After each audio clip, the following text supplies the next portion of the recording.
আজ আমরা আলোচনা করব জাকির নায়েকের বাংলাদেশের আসার পরিস্থিতি, তার বিরুদ্ধে ভারতের দাবি এবং বাংলাদেশ সরকারের অবস্থান নিয়ে।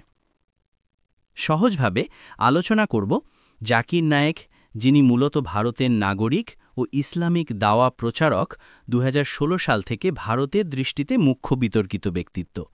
ভারতে তার বিরুদ্ধে হেট স্পিচ বা ঘৃণা উস্কানোমূলক ভাষণ, অর্থ পাচার ইত্যাদি অভিযোগ রয়েছে। উপরন্তু বাংলাদেশের ২০১৬ সালের হোলি আর্টিজান বেকারি হামলার সময় তার বক্তৃতা ও দাওয়াকে কেন্দ্র করে তার প্রভাব নিয়ে প্রশ্ন ওঠে। সেই থেকে নায়েক আন্তর্জাতিক রাজনীতির এক আলোচিত নাম। ভারতের দাবি ও বাংলাদেশের প্রতিক্রিয়া। ভারতীয় পররাষ্ট্র মন্ত্রকের মুখপাত্র বলছেন, জাকির নায়েক একজন পলাতক। আমরা আশা করি যেখানে তিনি যাবেন, সংশ্লিষ্ট দেশ তার সিকিউরিটি উদ্বেগ বিবেচনায় নিয়ে যথাযথ ব্যবস্থা নেবে।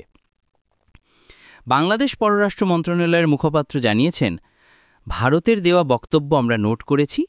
কোনো দেশই অন্য দেশের অভিযোগপ্রাপ্ত ব্যক্তিকে আশ্রয় দেবে না।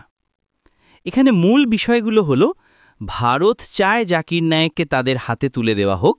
বাংলাদেশ এখনও কোনো আনুষ্ঠানিক সিদ্ধান্ত নেয়নি এবং জনগণের মধ্যে এই নিয়ে কৌতূহল ও আলোচনা বেশ তীব্র। কিছু বিভ্রান্তি ও সত্যতা। আগে বাংলাদেশে পিস টিভির সম্প্রচার বন্ধ করা হয়েছিল, কারণ বলা হয়েছিল তার ভাষণে কিছু তরুণ প্রভাবিত হচ্ছেন। তবু এখন আবার যখন খবর আসছে যে তিনি বাংলাদেশে সফরে আসতে পারেন, অনেকেই বলছেন, একজন ইসলাম প্রচারকের দেশে আসা নিয়ে এত ভয় কেন? আবার কেউ কেউ বলছেন, দেশের নিরাপত্তা সবার আগে। এই দ্বিধাটা সত্যি। একদিকে ধর্মীয় শ্রদ্ধা, অন্যদিকে নিরাপত্তা ও কূটনৈতিক সম্পর্ক। বাংলাদেশের মানুষের আবেগ ও অনুভূতি। বাংলাদেশের এমন হাজারো মানুষ আছেন যারা জাকির নায়েককে শুধু একজন বক্তা নয়, একজন অনুপ্রেরণা হিসাবে দেখেন। তার কথা শুনে মানুষ বুঝতে শুরু করেছেন, নামাজে ফেরার পথ খুঁজে পেয়েছেন। অনেক তরুণ বলেন, তিনি এমনভাবে বোঝান মনে হয় ধর্ম কঠিন নয়, বরং সুন্দর। তবে অন্যদিকে কিছু মানুষ ভয় পান, তার বক্তব্যকে ঘিরে যদি আবার কোনো রাজনৈতিক উত্তেজনা বা চাপ তৈরি হয়। এই দ্বিধার মাঝেই দাঁড়িয়ে আছে বাংলাদেশের সাধারণ জনগণ। তারা চান ধর্মও থাকুক, শান্তিও থাকুক।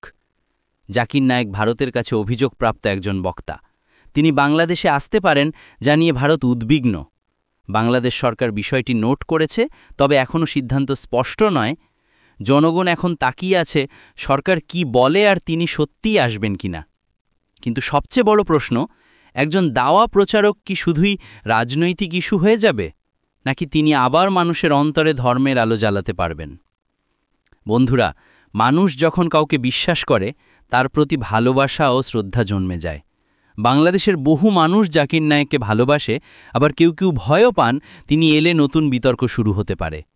এখন দেখার বিষয়, বাংলাদেশ কেমন ভারসাম্য বজায় রাখে। ভিডিওটি যদি আপনাদের ভালো লাগে, লাইক দিন, শেয়ার করুন আর কমেন্টে লিখে জানান আপনি কি চান জাকির নায়েক বাংলাদেশে আসুক। ধন্যবাদ সবাইকে। আবার দেখা হবে পরের ভিডিওতে।